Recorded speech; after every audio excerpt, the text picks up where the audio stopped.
So, great. First, thank you for being here tonight to stay with me to look at something, right? The mind. I think I can assume that all the people here are very interested in the inner world, right? And today, that's the place we do it together. It seems that we are all together here, but we are very alone. Everybody is in solitude, right? To understand the inner world. So before we start today's session, let's do a small game or practice. So everybody will be given 3 minutes to reflect today. How many moments you were not present? How many moments you were obsessed with all kinds of thoughts, illusions, desires, wantings? Just reflect and think. And we can end the reflection when I ring the bell. Okay? Enjoy.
Probably you notice that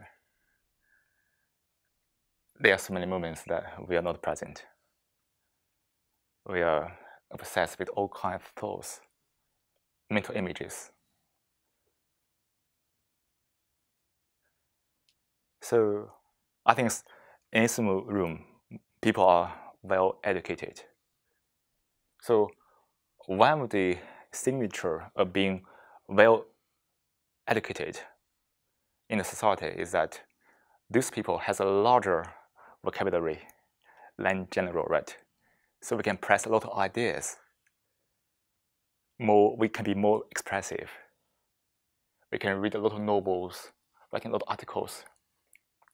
So we are all on the way to be in the range of the chattering class. Chattering sounds a little disproving, isn't it?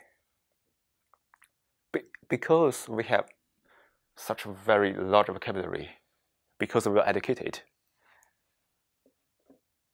our mind is also inevitably becoming subtle.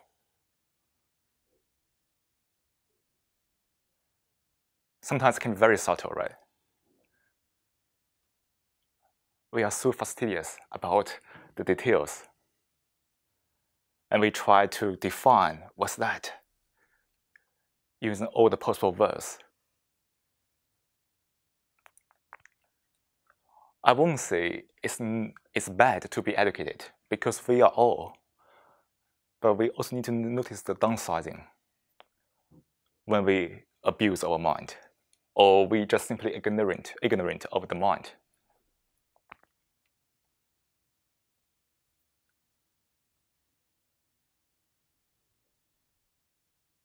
And today, I think people come here want to know meditation.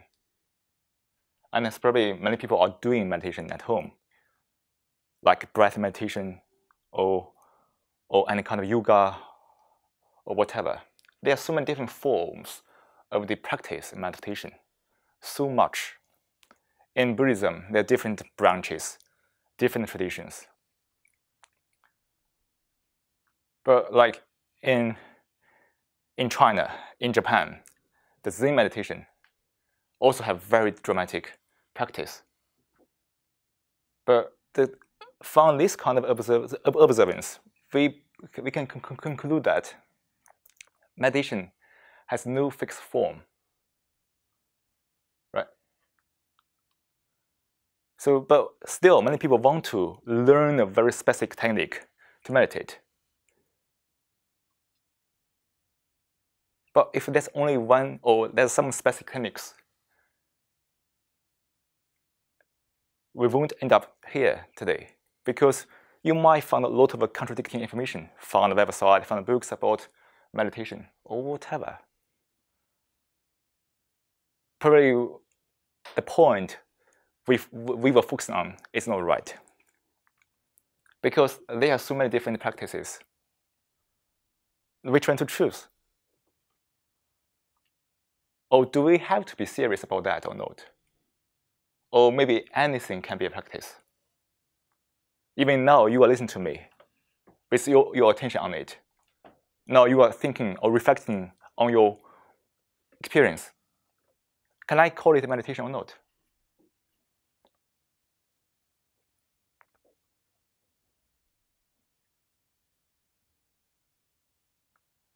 Actually, it's a very serious question.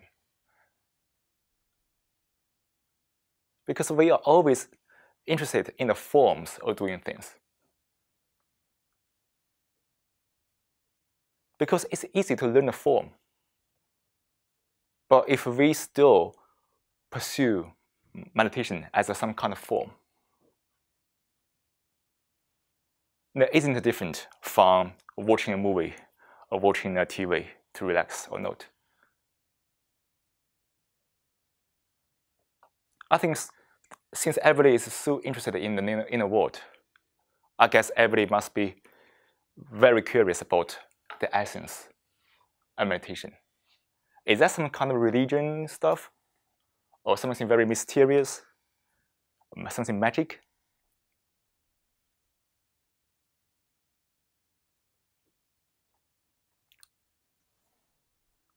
Or it's just something in everybody's mind?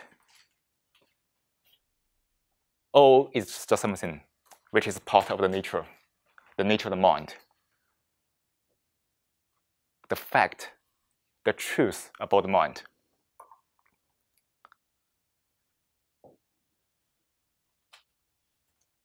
So today, during the first part, let's look at what is meditation.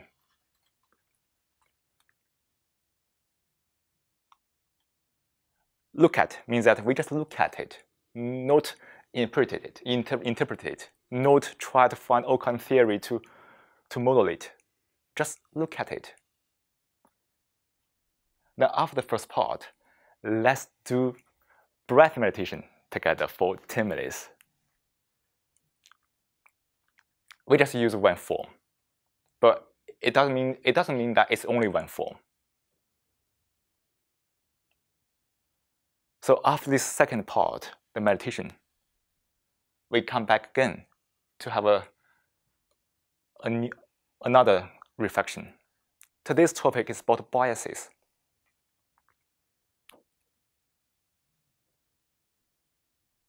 Biases. It sounds it's a word, but there's a lot of things behind it, right? We are now so divided by what?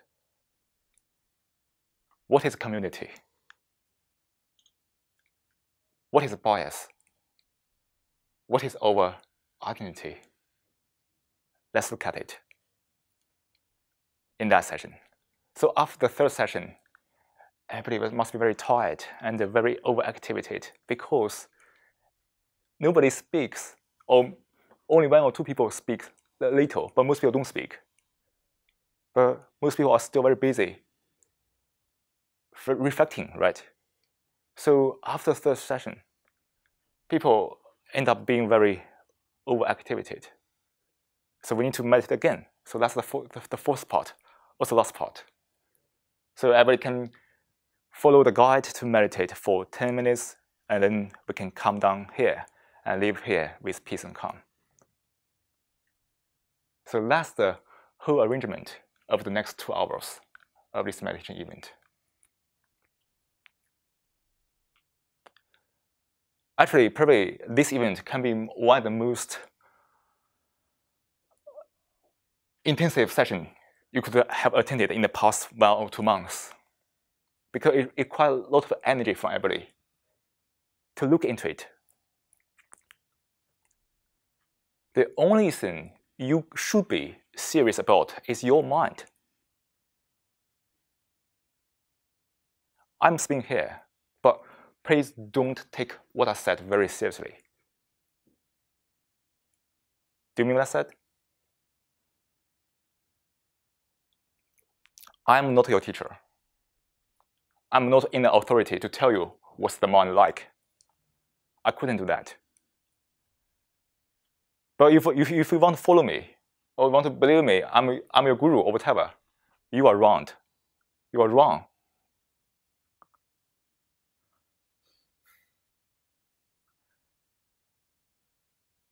Because if I position as a guru, I feel very comfortable all the time, because I need to be perfect to make sure you can follow me, to imitate me. But I'm not perfect. So the only thing you should be serious about is only your mind, your sensations, your thought, your reactions. If you take what I said seriously, you probably want to argue with me. Because the only way we can communicate now is only by words, languages. And any disagreement only fall on the verse. And then we found out, oh yeah, you define something different from what I define. That's not a way to look into mind, because that's a fight. We don't fight here. We only look into the mind. I think no matter what you are doing, you are a student, or you are working, or you are doing research, no matter you are doing humanity or doing psychology or doing science, I would say everybody now in this room is a scientist. Sorry, you are scientific. Everybody is scientific. Why is that? Because everyone has a lab. Do they? What's the lab? The mind, right? If you can observe it,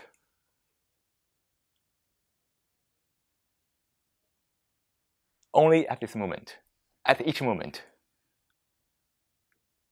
non-judgmentally, without any interpretation, or without resorting to any theories, without any interference from the past or your knowledge, any knowledge about your mind. Probably you read a book about some theory about the mind. Can you observe it without all of this? You don't need to speak out, because even you speak out, it can be a distortion of your observance. Can you?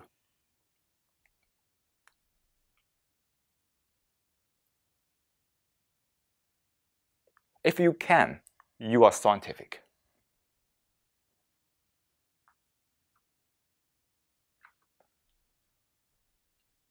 If you can't, you are like most of the other scientists. Just be kidding.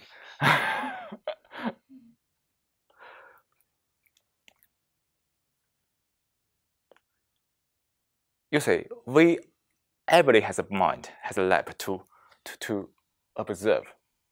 But the difficulty comes from how to observe.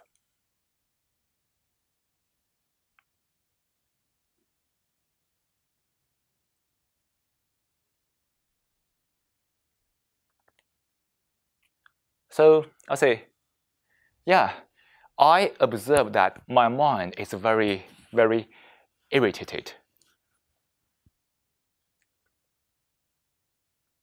So the question comes, what is irritated? Who is irritated?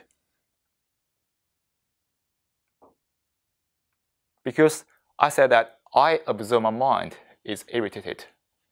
That means the irritated mind is the observed, right? Now I observe the irritated. Now who is the observer?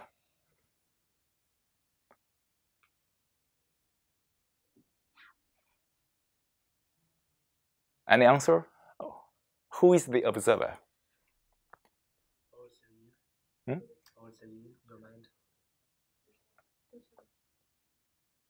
So can I say, I am the observed?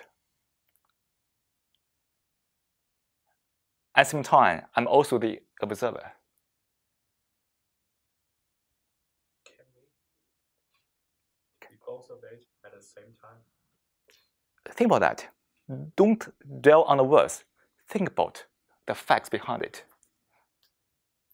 If I say I observe my mind is irritated, then who am I?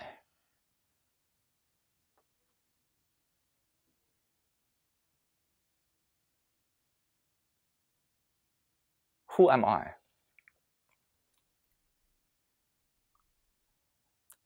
Am I something or am I nothing?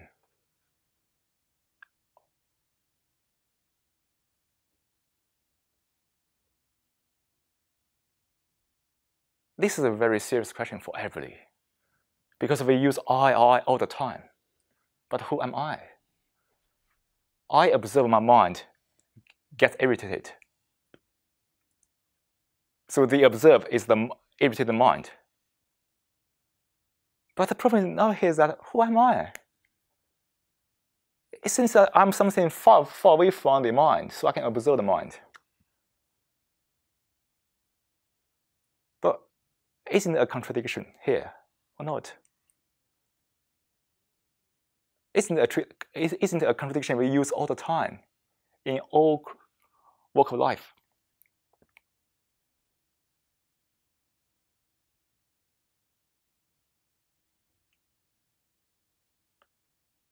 Is I something not from the mind? or I am the mind? If so, can I say the observer is the observed?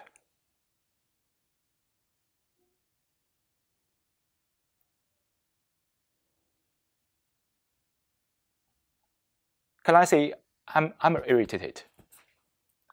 There's no point to say I observe that my mind is irritated. I just say I'm irritated because I am the irritation.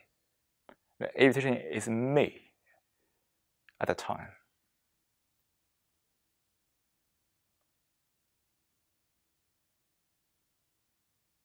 Think about that.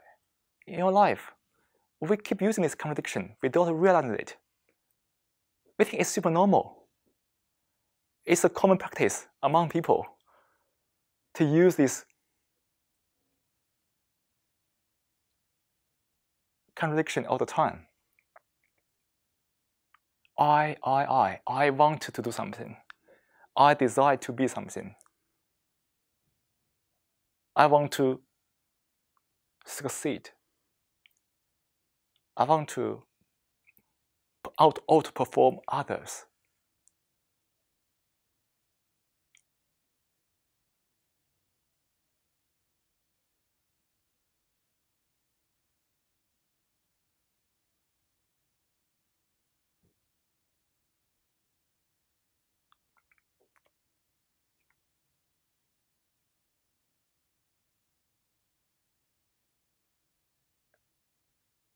Everybody has a name, right? Everybody has a name. But in this session, we don't ask your names because I think everybody is anonymous. Think about all the birds, all the elephants, all the dogs, all the monkeys, all the ants. Does everybody have a name there? Does this elephant have a name? No, right? We don't give them. Honestly, we have pet, we give the name. But we only call them elephant. But can I call you, hey, humans?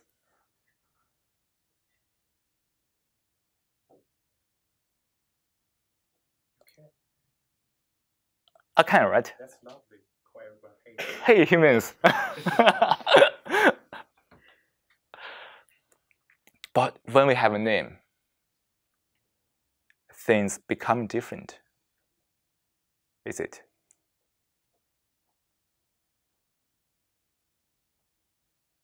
When you have a name, you begin to believe in your existence subconsciously.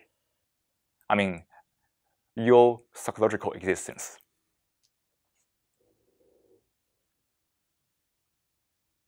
I don't deny that you exist as a human being, but I question your psychological existence.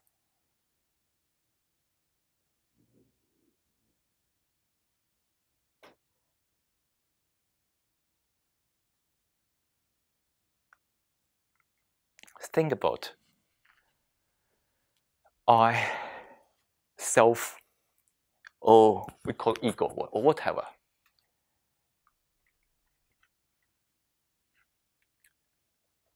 What's that? Isn't it a concept on the mind? The concept of me, the concept of self, the concept of the ego.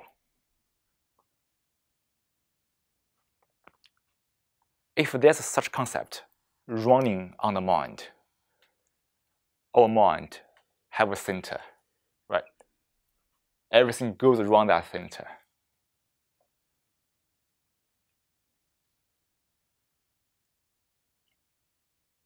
That's most people's life. Self-centered.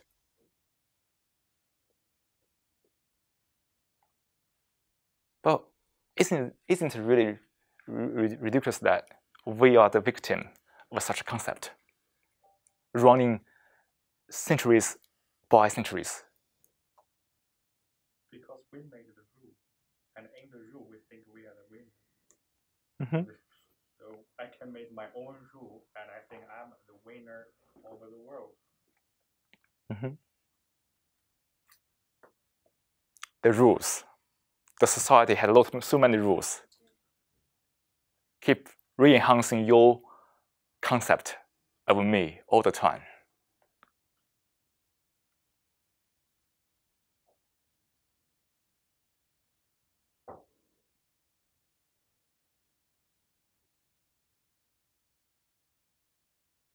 Because everybody running a self, it's become such a common practice. And the number give us a security. Oh, all the people are thinking that way. I think it's the truth. So we never question it until we have some issues.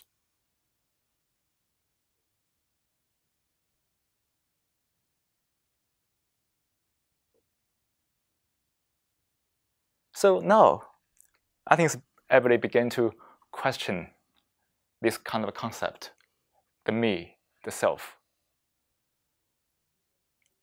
the things around it, success, fame, status, ego.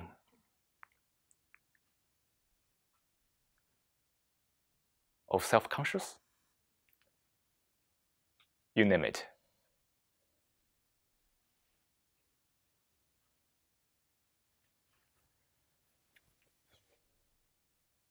So let's look at the definition of the meditation again here.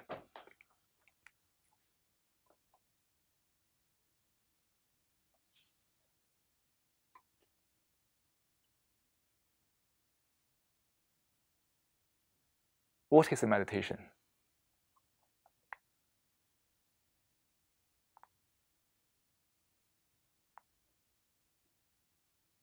Here, I just give you an argument, and everybody can reflect for 2 minutes. Okay. Meditation is to empty all the activities of the self. I read it again.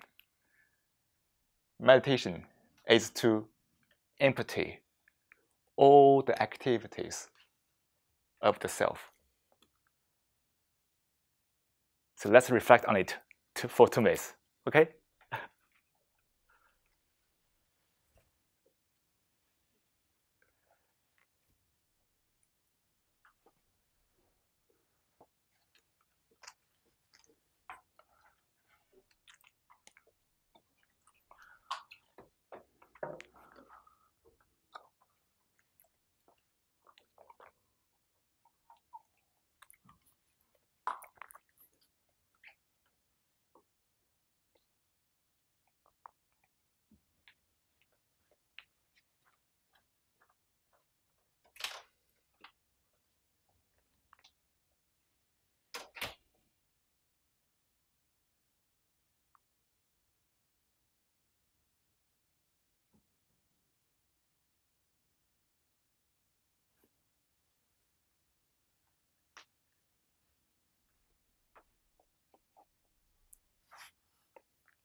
people may ask, how to empty the activities?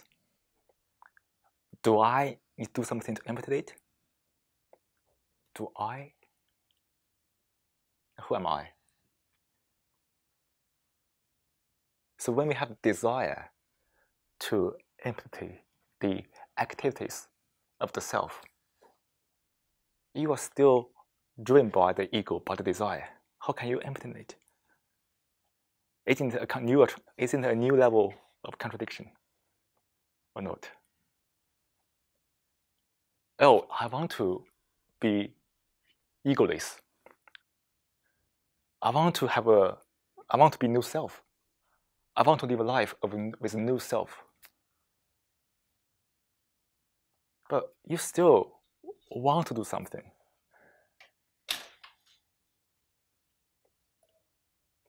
And you still want to empty your mind, empty all the activities of I. Because now the emptying is also an activity. And you want to empty the emptying. It's love. Right?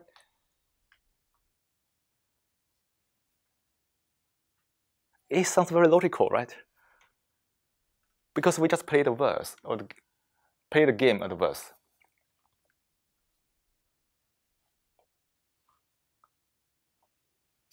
But we can, like when we're thinking about, I want to go to sleep, and I can't go to sleep. With thinking about sleeping, it works. Maybe something like I will try to forget, but it's impossible to be forget, to try to forget. But sleep, this action is human we can do with the awareness of sleeping. You see, I want to sleep, and then you sleep. Yeah. These tricks might not work on others. Why? Because that's your specific reaction to that sentence. Not everyone else does.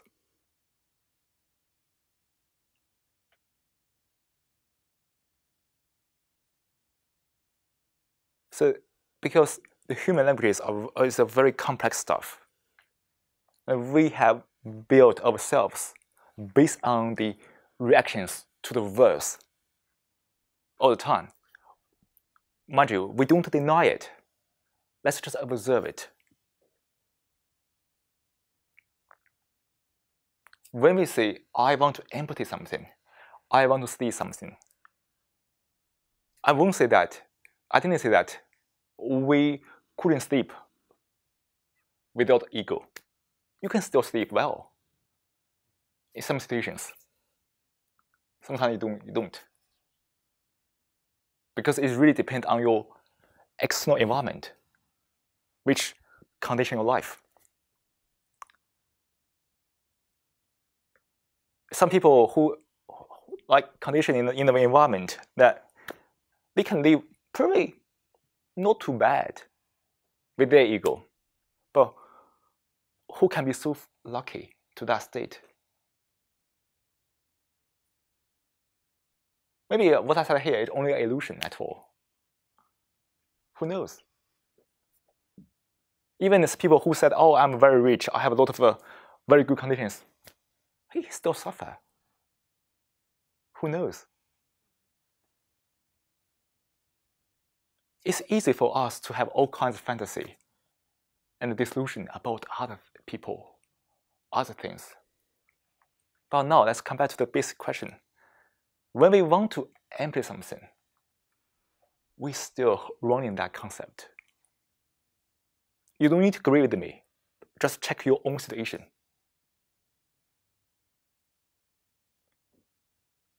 But what if, when we realize, when we are aware of the activities of me, what would that happen?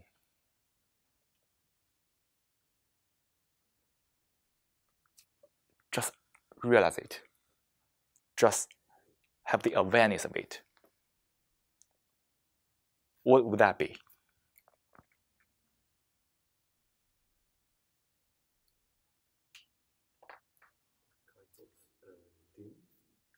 theme.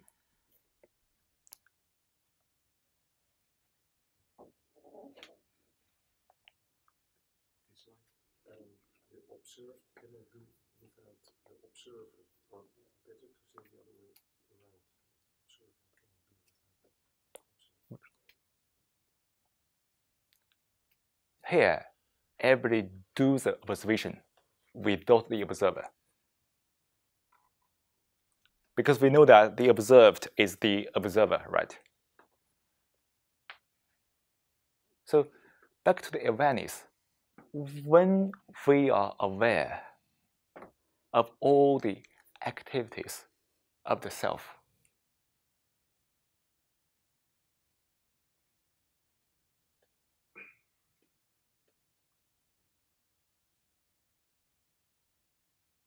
all things are gone, are they? All the issues are gone. You don't have to do anything about it. Can you simply realize it? Can you realize all the ego activities in you?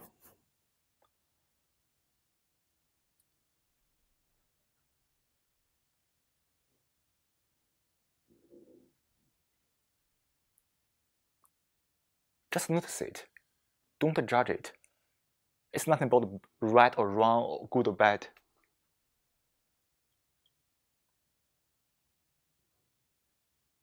Just observe it. Simply speaking, this observance, non-judgmentally, at present, without any past experience or knowledge, is the awareness, isn't it? You don't have to read some books to understand the self, the ego. Just notice it. Can you? That's the meditation.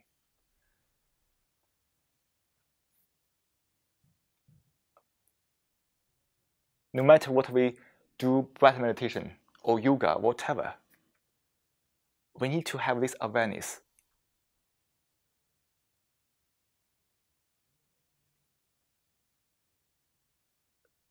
We need to be aware that we are biased. We need to be aware that how we are afflicted by the ego, by the self. We need to be aware that how petty the mind is. You don't need to say it's good or bad. No, here is nothing about judge it as good or bad. No, we don't do that. Just observe it. To notice it.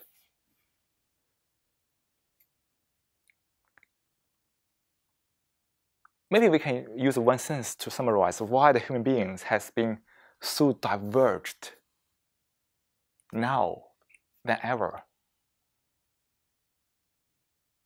Because we are losing the awareness. The awareness of being an animal. The awareness of being anonymous.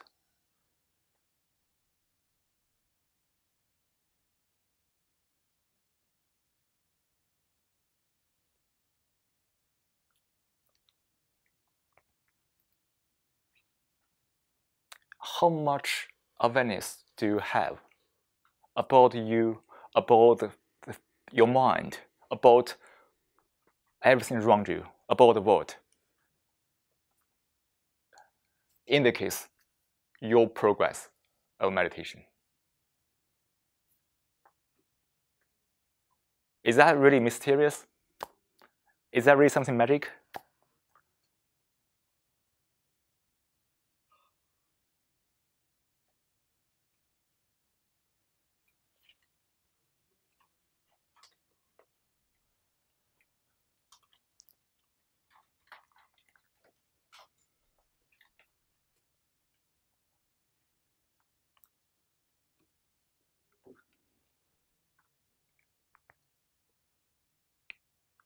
Because everyone has different activities of the ego, of the self. That's why nobody else can help you. You can only notice yourself I can't notice your activities. I can't. So that's why we say that everybody is in sort of a solitude. To understand yourself. But look at ourselves. We are always seeking authority, do we?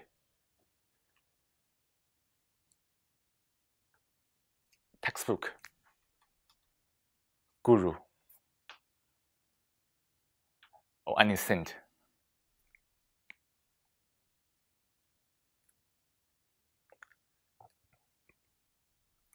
We want to seek the answer to the questions that bother us, right? Oh, what's the meaning of life? Oh, where's my life? What's my purpose? Whatever. So all kinds of questions bother you.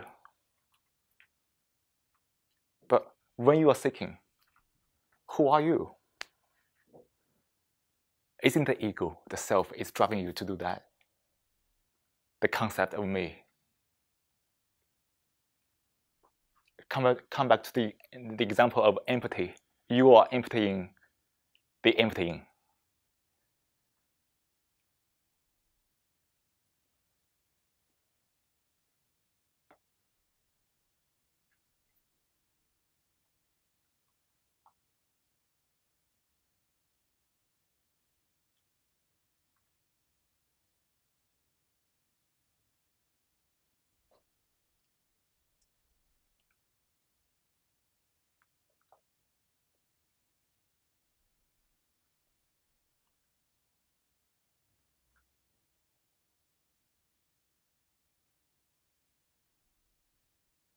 So that's the basic definition of meditation. If you want to ask the definition of it. But unfortunately, there's no such definition at all. You need to feel it yourself.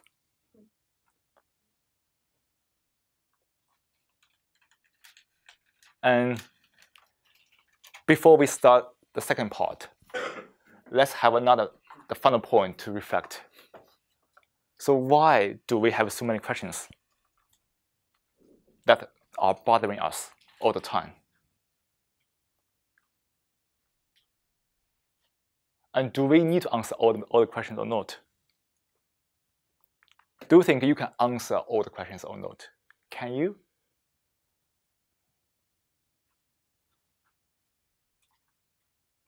So what's the root? What's the cause to this situation?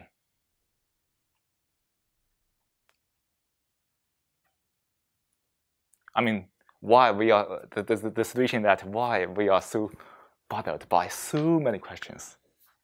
I think we don't like to feel insecure. Mm-hmm. We like to feel secure about things and to know what is going to happen with us. Mm-hmm. Curiosity.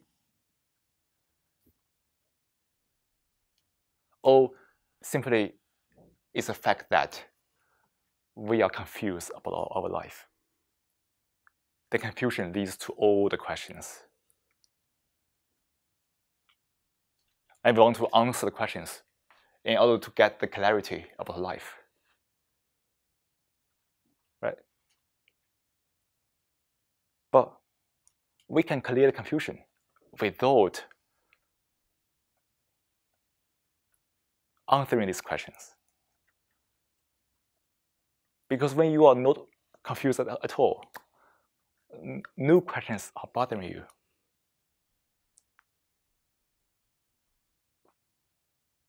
So we can say meditation is to bring the clarity back.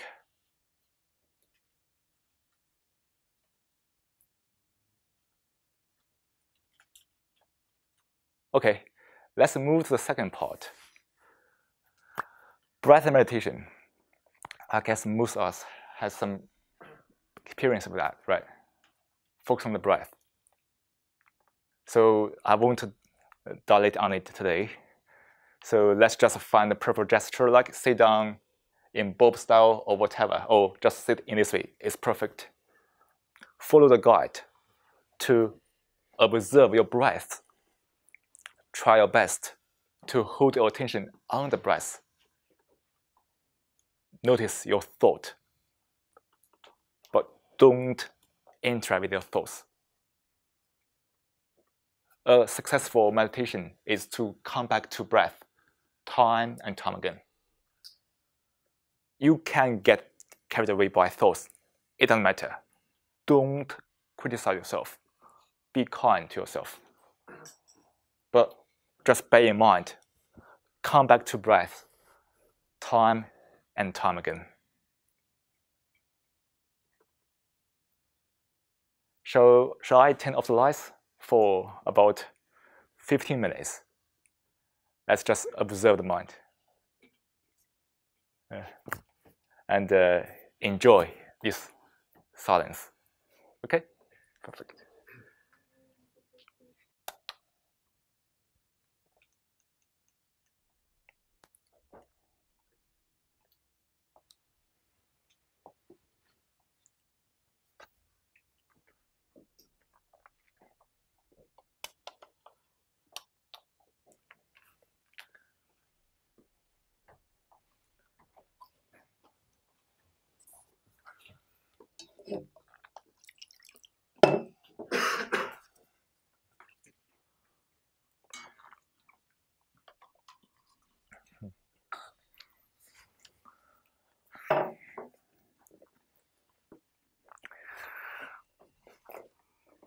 Cool. So, how does everybody feel now? A bit cold. A bit cold.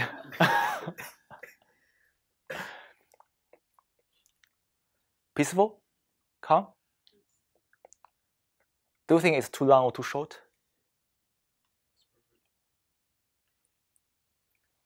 It's like, after watching a movie in cinema and all the lights on, I head back to my own life. But if I tell you it's a 17 minutes meditation, what will be your reaction to it? It's not 15, it's 17 minutes. Do you feel a difference? Are you sure? It's not so comfortable to see. Okay, I mean, okay. I mean, can you feel the difference between 15 minutes and 17 minutes? No, really, right?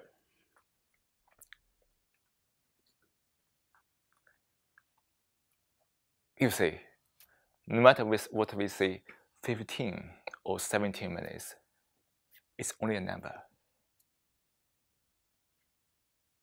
And it's that number that gives us the reaction, know the real time. Oh.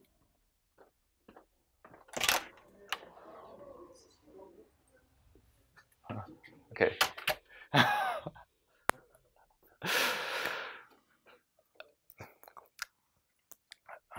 Just like he said, like watching a movie, when you give your full attention to the content, the plot, you forget everything.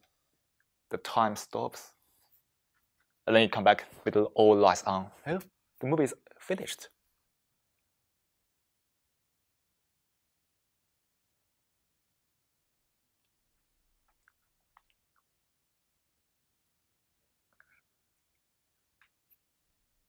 When you give your full attention on something,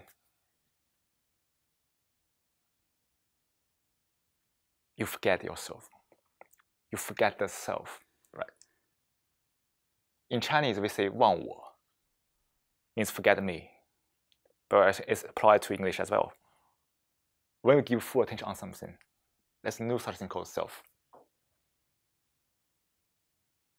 But think about, in the past 1 week, how many minutes, how many moments did you really give full attention on something?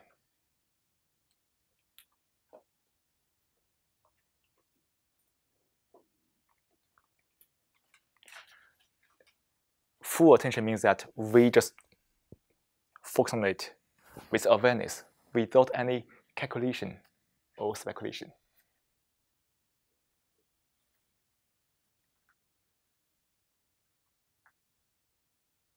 when you have the calculation or speculation, what are you were doing? You calculate for the self. You speculate for the self. That's not attention. That's a distraction, is it? You are always distracted by yourself. Come on. Yourself is a distraction, is it?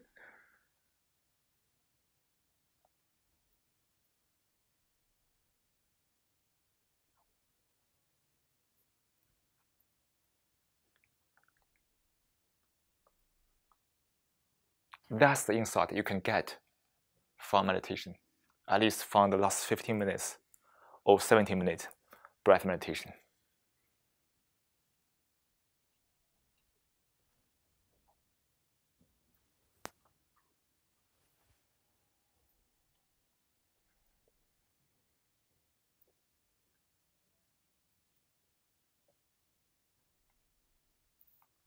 Just like you now, everybody, you know you are giving your attention on this topic, right? That's attention. But think about in your daily life.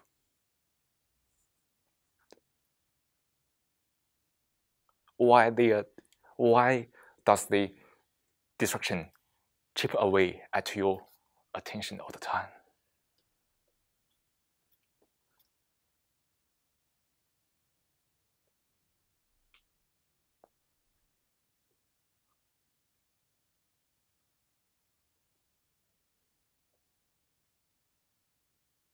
Well, that's why we meditate, to develop, to bring back the deeper level awareness of these issues.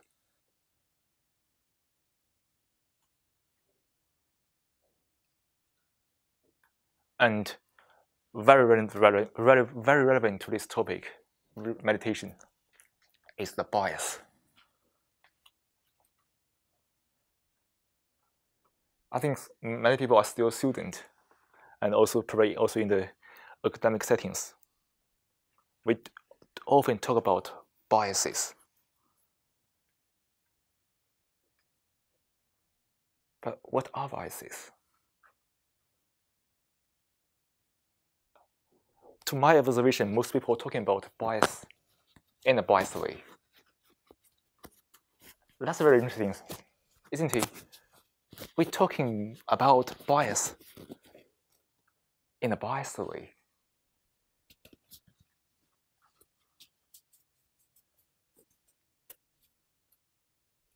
So what are the biases?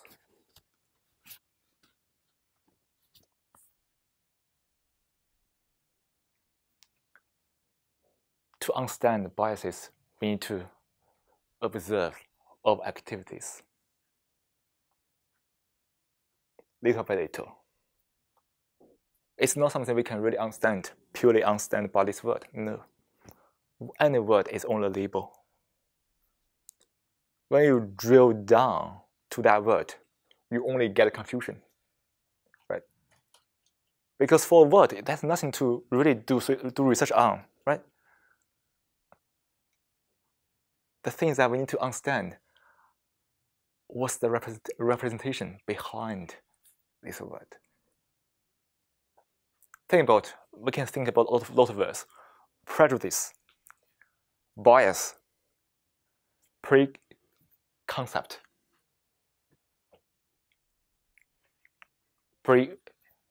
assumption.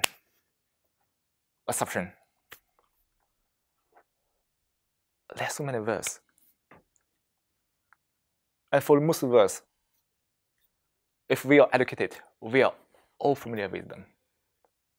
Sometimes we can derive some pleasure in trying to find the difference between different words. But here, we need to let go of that pressure of understanding the subtleties between different words. Because it won't help us to understand the true mental representation behind these words.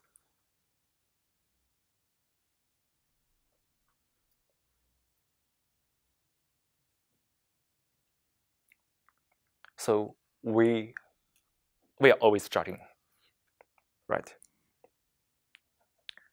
We always judge.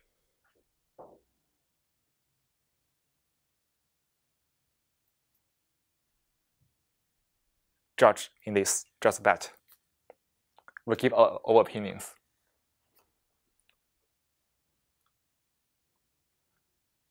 When we judge, we always divide, right? We want to draw a boundary between something, so we can put something into the category. Oh, this is black, this is white.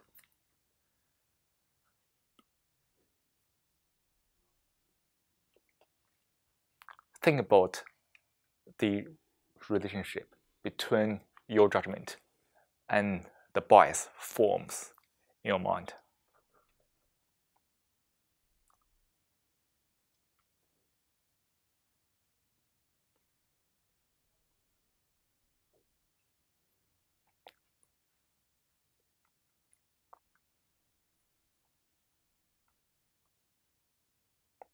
So everybody judge differently, right? So can I say everybody have different biases? So can I just give us a temporary label, personal biases? Just temporarily, because we need to remove that label later. So do we have some common biases or not? Common biases.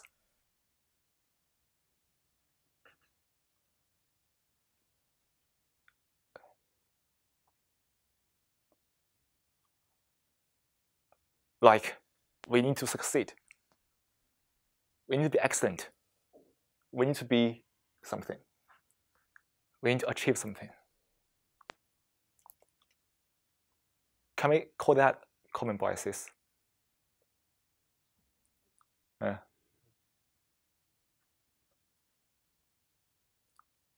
are some more nasty ones.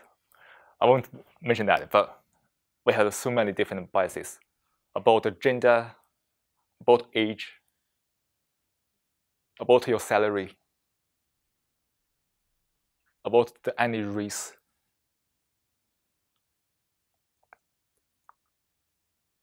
So where do these biases come from? I mean, the common ones.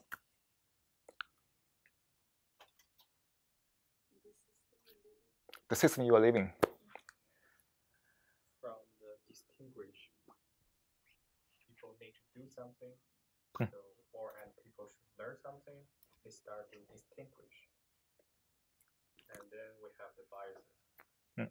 Try to divide something, distinguish something, right? Also, yeah.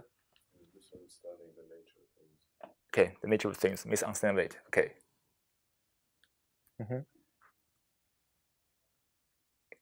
Think about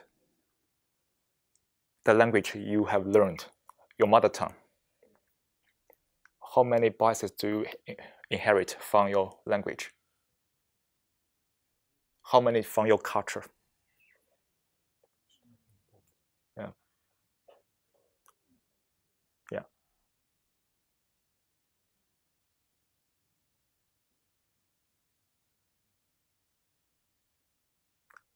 Even from your education.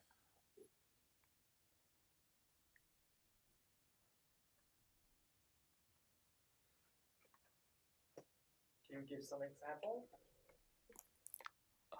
of biases from education?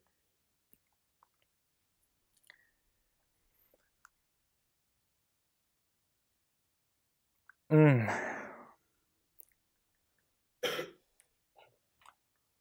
So in terms of school, 10.9 test. Good points. Do you think it's a bias or not? No. No. Or do we think we can develop bias based on that or not? No. No? Okay. We don't need to argue. Everybody can think in their mind because it's easy to have different opinions. It's okay, don't worry about that. Any other people want to give an example of the education bias? In the past, people believed that we live in a flat, let's say, environment, whereas later people realized that Earth is round. So they were biased before somebody realized that this is round. Perhaps we're still biased, I don't know, but we believe in this belief at the moment. Yeah, it's really funny because before people would make fun of people that believe that Earth is flat, and now we believe that Earth is round. So like before they would make fun of people that believe that Earth is round, and now we make fun of people that believe that Earth is flat. So it's perception of honesty. So one of the biggest bias we get from education is the intellect ability we have learned, and the logics. Here, it's not a denial of those logics, but we need to develop deep awareness of the logics. We have a lot of bias from the logics. I mean, because a lot of biases are very logical. Indeed. You want to ask me an example, but it's really taking me a lot of time to think about that.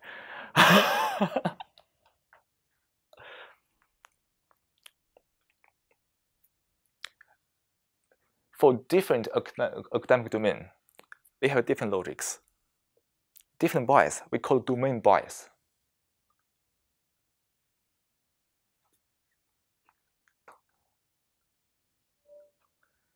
It's another big topic. If you are really interested, we can discuss later, or just because there are numerous examples to list about these biases from the academia or education. But the problem is that sometimes we can't realize it.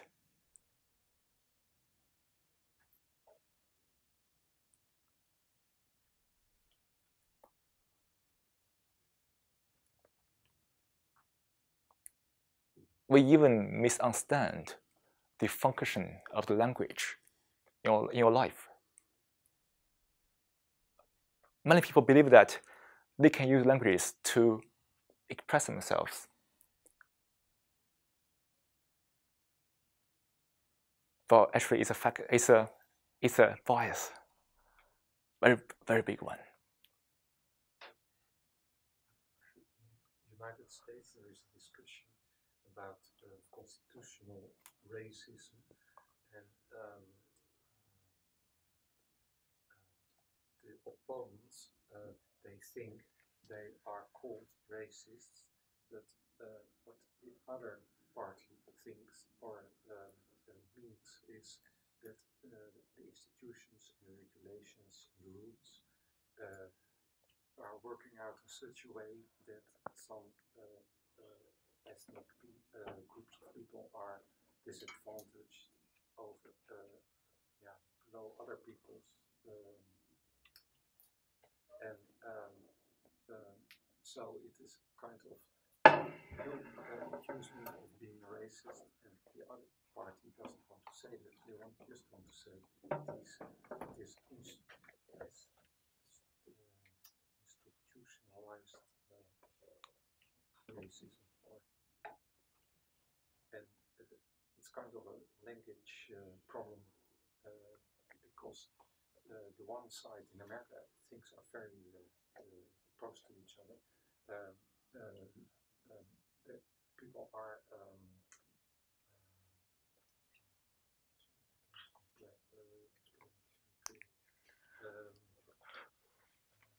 they're reading their own things in what is stated by language, because when you use certain words, it triggers different images, different things. So that's the one way, I think, as Paul said, when we argue, right, we always argue based on statement, based on words. And this part is one of the basic misunderstandings because we misunderstand how the language functions as part of our mind. And then we just overstate the function with it. Then we divide people based on this stuff. These are biases. But now come back to the high level we just mentioned, the personal biases and the common biases. My question is there a boundary between personal and the common ones?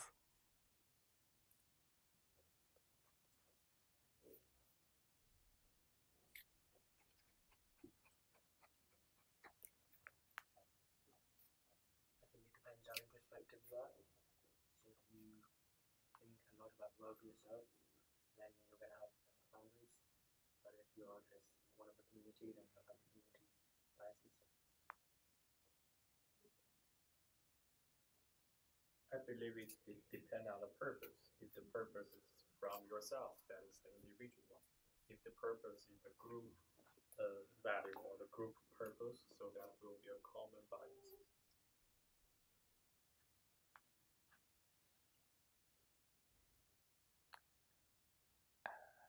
Another comment on this?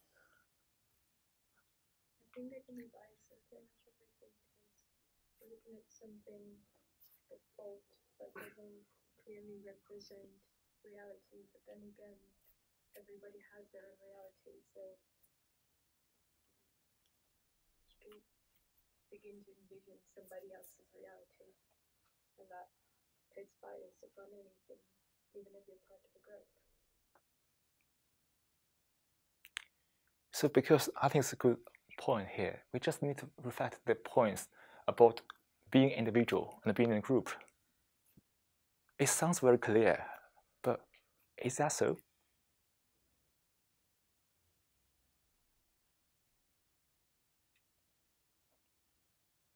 And you see, the language is so misleading in many ways. It's given us a clear impression that, oh yeah, I see something different between an individual group. But when you examine it, the boundary is blurring, isn't it?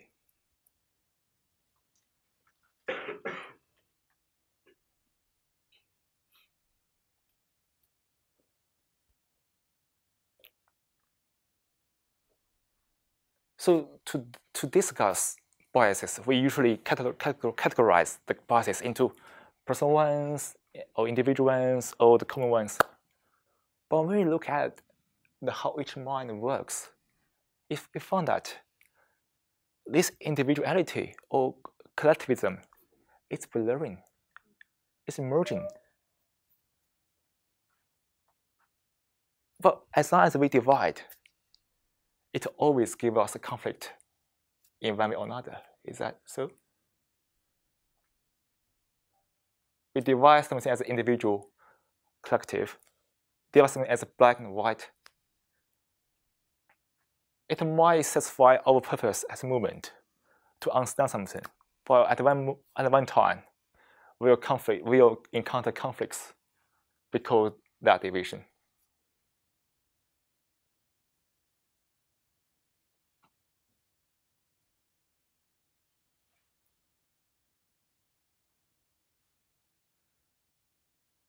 So, we are always talking about biases in a biased way, just what we are doing now here.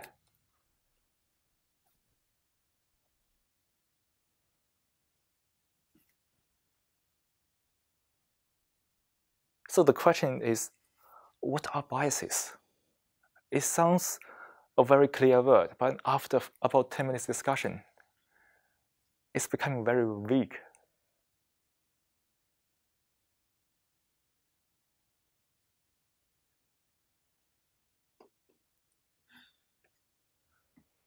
I'm also confused, actually, about this concept of biases.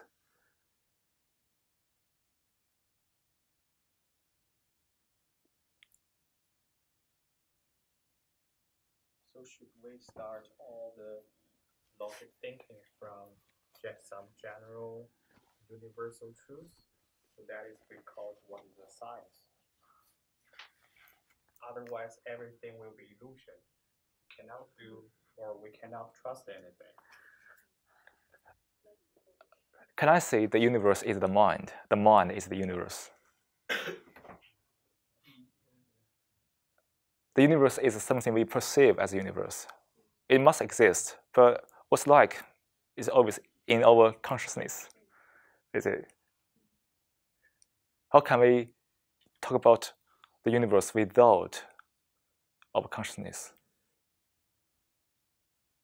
We can't. We can't. Without human, universe is still universe. Yes, but what's that? Can we perceive it without being a human or not? It definitely exists. Like for the color, for animals or other things have a different color for the things we have here. So is that really right? I don't know. We humans think it's right, but for other animals, probably it's not.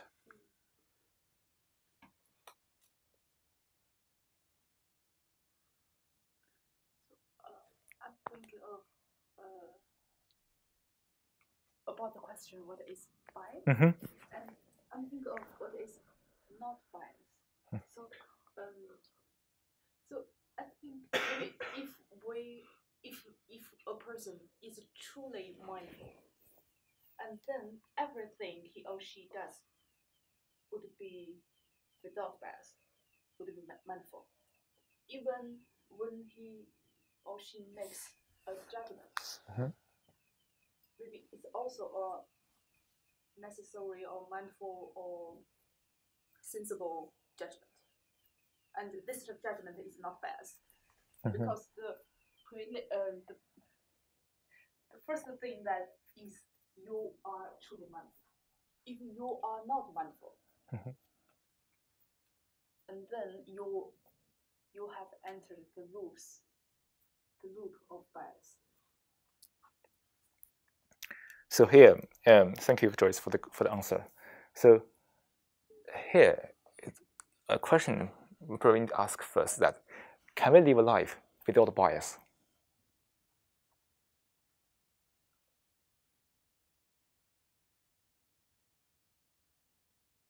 Can we live a life without bias?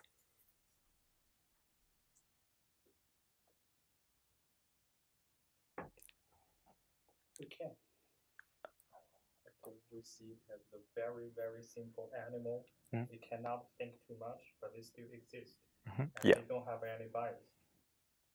This is the culprit of still perceive the world from their own view.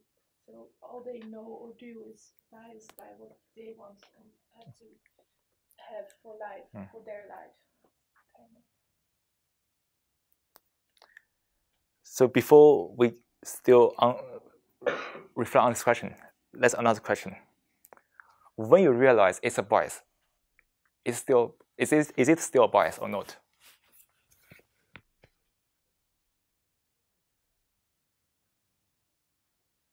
I think it changes a bit, like kind of the same way when we're meditating and focusing on our breath, our minds can go astray, but then you just acknowledge it and then focus back on your breath.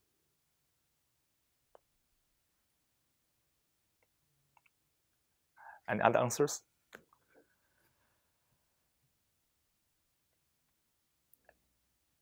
I think just because you're aware that you have this predisposition to think something doesn't mean it goes away.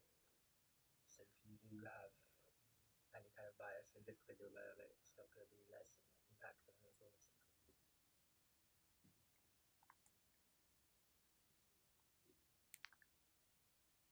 So when we notice, oh, it can be a bias, it makes a difference, right? Because you realize it's a bias. And your behaviors, also your judgment will be readjusted.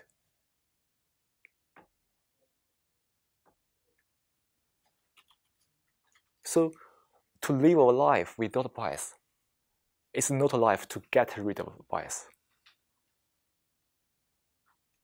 Is it? Because getting rid of bias is a new bias. Just like the emptying.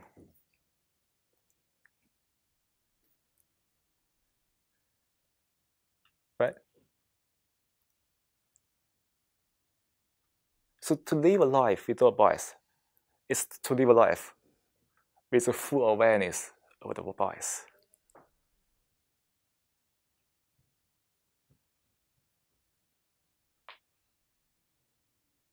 we realize that, oh yeah, it's kind of bias. Like the language is biased. Do you still want to argue with other people? Or not? Oh yeah, everybody understands the word differently. Yes, I get the bias from the language. What's the point of arguing with other people over that?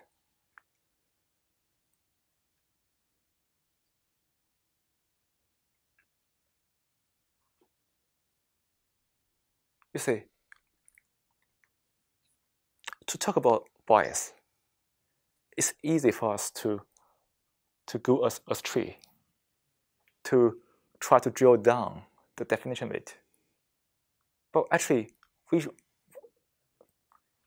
we don't need to really be so fastidious about the definition of it. We need to examine the mental representations behind it all the time.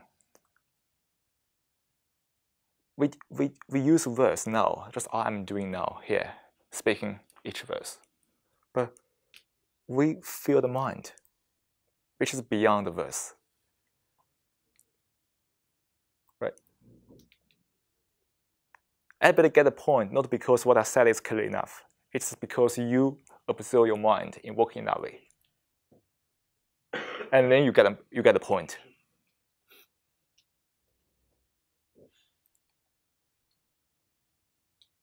I think most people are still students learning or doing in the classroom. When you understand something, it means that your mind has the proper neuron paths running in that way, so you can resonate with content from the thing you are reading.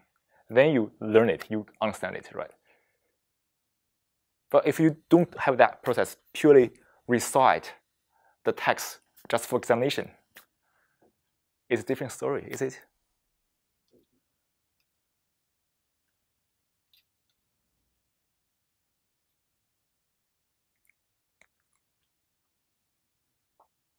So we need to be aware of the biases. And to which level of the bias you can be aware of is the progress of your meditation.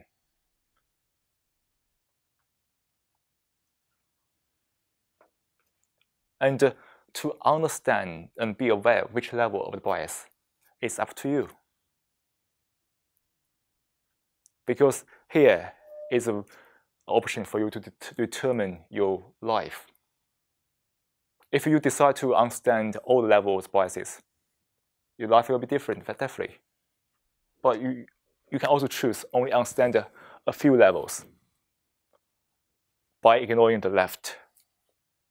And you fully understand what your life will be like. But it's really up to you. It sounds very mysterious or tricky, but the thing is that as soon as you are aware of something, you can't return. When you find the truth, you can't go back to the false. When you unlock something, you can't lock it again.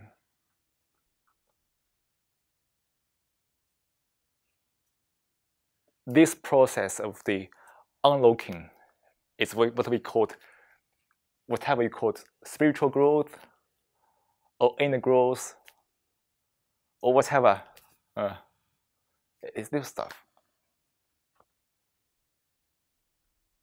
You don't need to unlock everything. To be honest, it's up to you to determine which level you want to unlock. Just like play a game.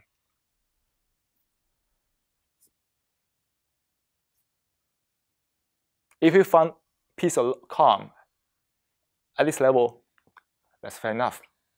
If not, unlock the next level.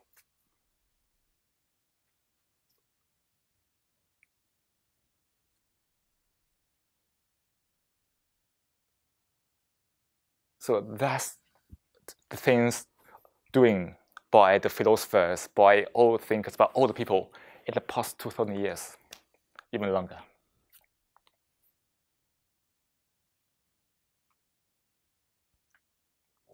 If you want to know what is Buddhism, then this is Buddhism.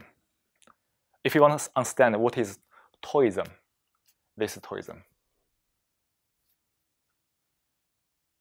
If you want to understand what is whatever you call it, this is whatever you call it.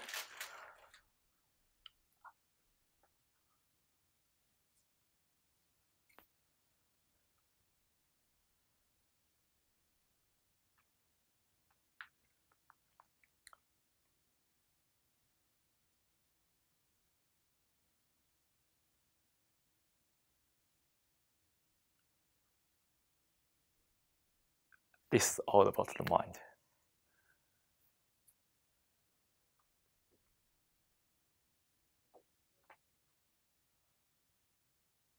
When we understand how the mind works, there will be a ultimate silence in your mind, because you are no longer confused about your life. Why you overthink? Why your mind is so chattering? Because you are confused about your life. So you want to try to figure out the answers. But when you really clear all the cloud, that's the peace and calm. That's the quietness, the stillness on the mind. The composure, the equanimity, whatever you call it, or nirvana in the Buddhist terms.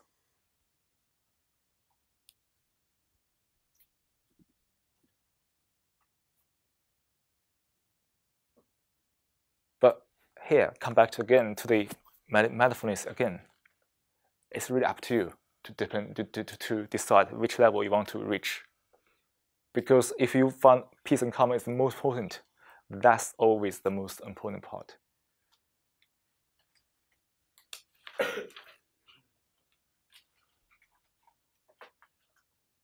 If you reach level 1, you get peace, perfect. But if you reach level 10, you can still get peace and calm.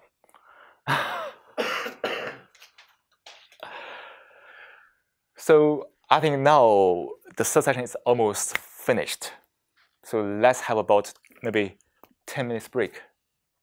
And after that, we can come back again, if you still want to have another 10 minutes meditation to end today's session. Shall we? Okay, perfect. Thanks.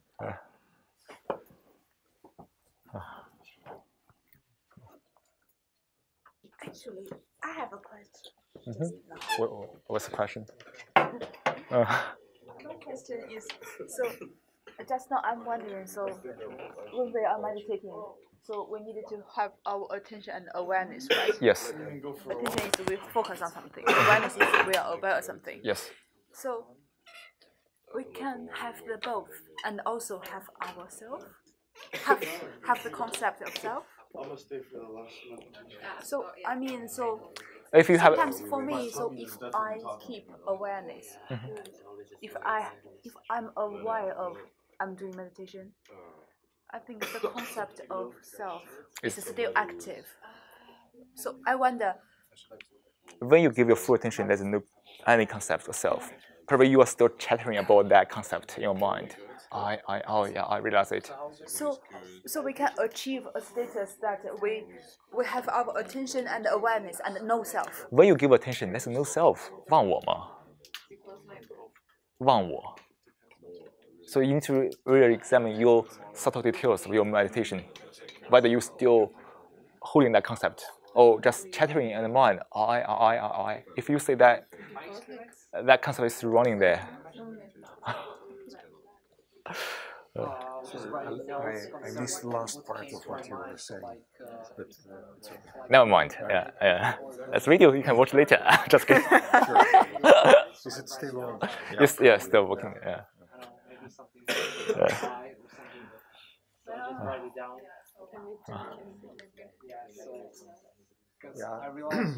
I realized that the concept of words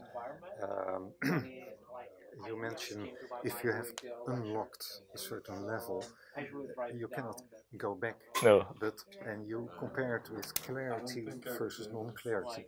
But for instance, if there would be sitting here some guy who was an alcoholic, and he would meditate, and he would think at a certain time, okay, for myself it's better not to drink anymore. He would, because he unlocked the next stage. What would happen if he later would start drinking again? Then he will not go back, I think, but in a different way. You will mess with his karma. Yeah. Yes. Do you have a lot of You shouldn't do that. No. I think he would realize that. Yeah. Yeah. I think it's this kind of different level of awareness that, so if we realize it, we can't figure out it, because like when you are enlightened, you can't go back. Yeah. Yeah. You understand, oh yeah, that's the things running that way, and you understand it. You can't really, this kind of stuff, because this is for knowledge, you can unlearn it, but for yourself, you can't unlearn it. Yeah. because stress is like that means that the level of cortisol is going up. Hormone called cortisol is going up. Many days in the week, last week I've been meditating for 55 minutes. That's good. That's how we today it was shorter. Yesterday I skipped, and apparently some moments that I think for now it's enough or something. I don't know. I don't understand. Yeah. I think so you don't have to do it every day. If you feel, yeah, have it, like yeah, yeah. If you have it, yeah, try, just do it.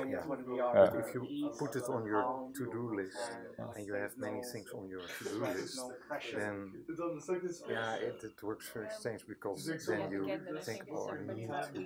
But when you start meditation, you forget yourself. Exactly. So it's a very tricky part. It's kind of, so I would say, so if I put it in my agenda, if you think about that, oh, I need to do it, you get hurt. But if you just do it, and then you get a relaxation, and you really re-trigger your awareness again. So I think just do it. Don't give thought to it. Yeah. I think no matter how busy you are, try to give 10 minutes at least to do it. Yeah. That's why I meditated a bit short. Just before I went. Just flexible. Yeah, not as no absolutely requirement to do it every day. Yeah, but just have the awareness that we need some time to calm the mind. Yeah, in whichever way you want. Yeah. It's really helpful. Yeah. Great. Hi. Hello. Yeah. So are you do the research about psychology or philosophy or religion study? I'm a mathematician. Oh, you're a mathematician. Yeah, but now I'm also doing. Actually, I'm doing the philosophy of human minds now. So and you usually do the meditation. Yeah. Every day or? Yeah, every day. Every day. Yes. In the morning or? So I do it in the morning. So yeah, just the first thing in the morning. Just 45 minutes or 1 hour, something like that. So is that helps to have the more clear goal, to more discipline during the whole day's work? Is that helpful for that, or just to make you feel more relaxed? So just we mentioned today in the session about what's the meditation. So if you really want to meditate, you shouldn't have that expectation from meditation at all, because the things about your discipline, your work, it's come from your confusion about your mind, your life. So I would say that if you want to define or want to find the end to do meditation, it's just to clear the confusion. And then you will know what is discipline. You will know what is your schedule, what is time. Because time is also very big bias we are holding all the time. True. Yeah, so I want to dedicate that to another session purely about time. So the thing is that, so if you really stressed or upset with all kinds of thoughts, meditation, I mean the breath meditation can help you calm down. And even for most other cases, when we really think, reflect, we also need to have a calm mind. Like you want to observe your mind without judgment at present, letting go of the past experience or knowledge. You still need to your mind very quiet. And clean from emotions. Clean from emotions. No emotion interrupted, polluted. Yeah. I get to go, but I would like to thank you. It was a really great session. And thank you for being here today. Thanks a lot. Yeah. And hopefully see you in the future. Yeah, definitely. Ciao. Bye. Bye. Yeah. So that's the thing we need to solve. Because nowadays a lot of people, especially working in the university, the higher educated people, they are just overthinking a lot. The habit to think too much, chaotically, randomly. There's no inner order. So no order in front of the mind. So what we are experiencing the disorder. Stress is the consequence of the disorder of the mind, right? So in that sense, meditate can only help you calm down. You need to look within to re-find the awareness of all the things. Like to restart the computer every day in the morning. Yes, but it's more than that because there's no unique path. I can't tell you what is your path. No, I can't, because you know what is your path to it. When you understand how the mind works, you know the essence of this chaotic world. Isn't the chaotic world the outer manifestation of the inner chaos, right? When we are chaotic, mentally chaotic, that's why we create all kinds of chaos in the world. So I think to understand. So that's why the key is just to understand to feel the disorder. Then we need to recreate the order from the mind. Then everything will be different. So that's called Chan, Zen meditation, Zen. Also this, or Taoism, Dao De Jing. This also about this part. I read something also about the Dharma and Dharma. some Buddhism, the books. But actually, I more treat that as a philosophy thinking, like the way of thinking, 思维方式, rather than like calm down or. Languages are very misleading because for this traditional Buddhism, there are a lot of terms which can be distracting for people like you in the academia. It's very distracting because some people can find it a little boring to understand these kind of Buddhist terms, but when we really let go of that terms, it's all about this mind, how the mind works. So I would say, probably we people understand the philosophy differently. If we redefine it, philosophy is the mind is philosophy. Other than that, anything called philosophy is nonsense. So think about the Western philosophy. Many things are not very constructive. It's only about thinking all the time. All kinds of theories, or all kinds of ism, exhibitionism, or whateverism. So, but in Buddhism, they use that like calm down to meditate is from Kong to Wu. So they need some, how to translate, I don't know, Wu, understand, get the awareness. But the meditation, like you said, is not about to understand something suddenly.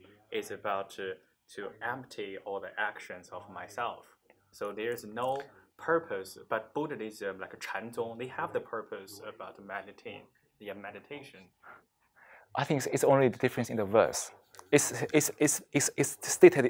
was stated in the way that, oh yeah, I want to achieve something by meditating. But actually, when you're really into the Chan-zong, you know about that, it's just still the same. Okay. So I said, the verse creates all kinds of misunderstandings. And Chan-zong emphasized the Dun-wu. Yeah. So it means, but Dun means that you have a lot of reflection beforehand. Then you can suddenly get enlightenment. It's not that just you do nothing and suddenly understand. No, not possible. Still means that you still need to observe your mind diligently. Yeah. Then you have some. Oh yeah, that's the thing. That's it. That's the point, and that's the enlightenment in Chan-zong. So Chan-zong is the same with this. It's a total same. There's no any differences at all. Okay, all right. Thank you.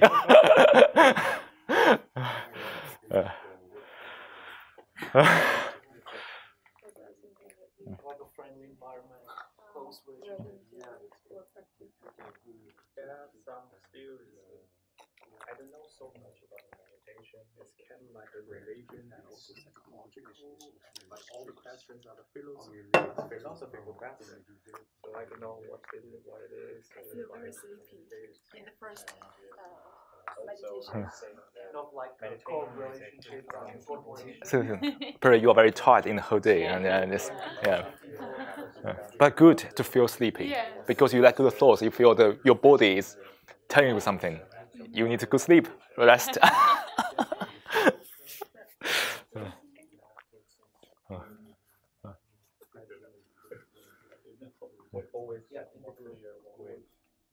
Speak out. What time is it now? Oh, okay. Okay.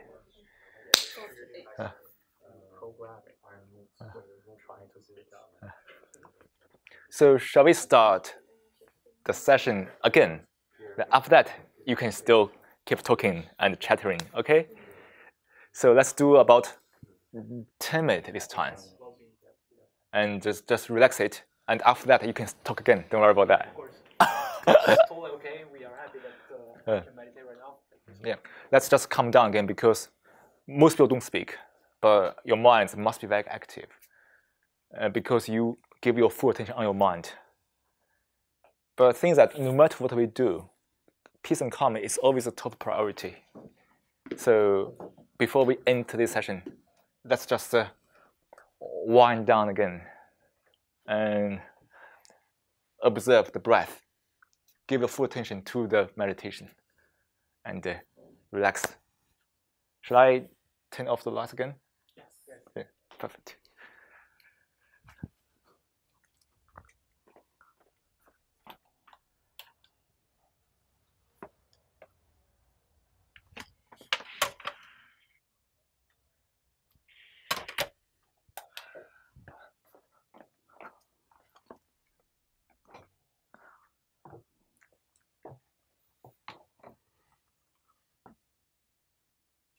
Now, let's take a 10-minute meditation.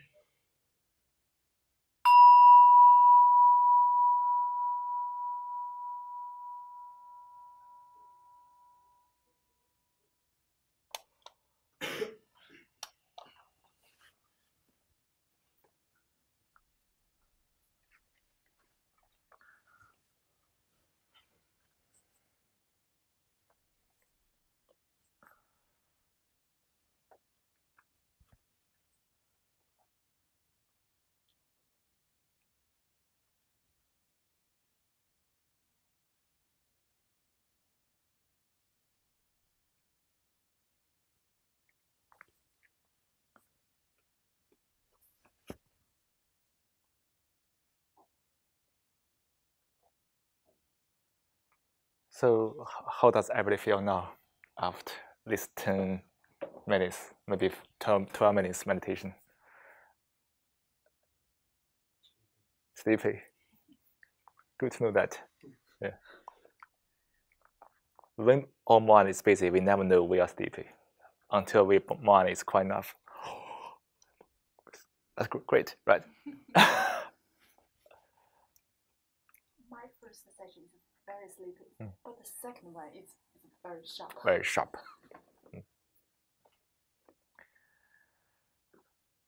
And the final message, which is also my wish for everybody, is that if you have time, I think you should have, and you just have, try to meditate every day. Give you a few minutes each day, some time to sit in stillness, to observe it, to feel it. Try to give you a few minutes each day, some time when you can be serious about your mind.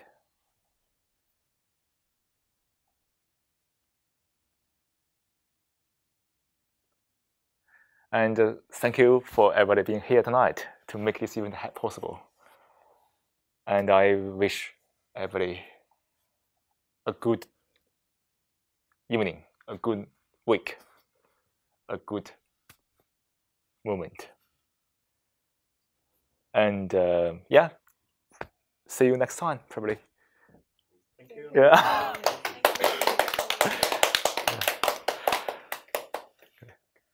Yeah. It's done.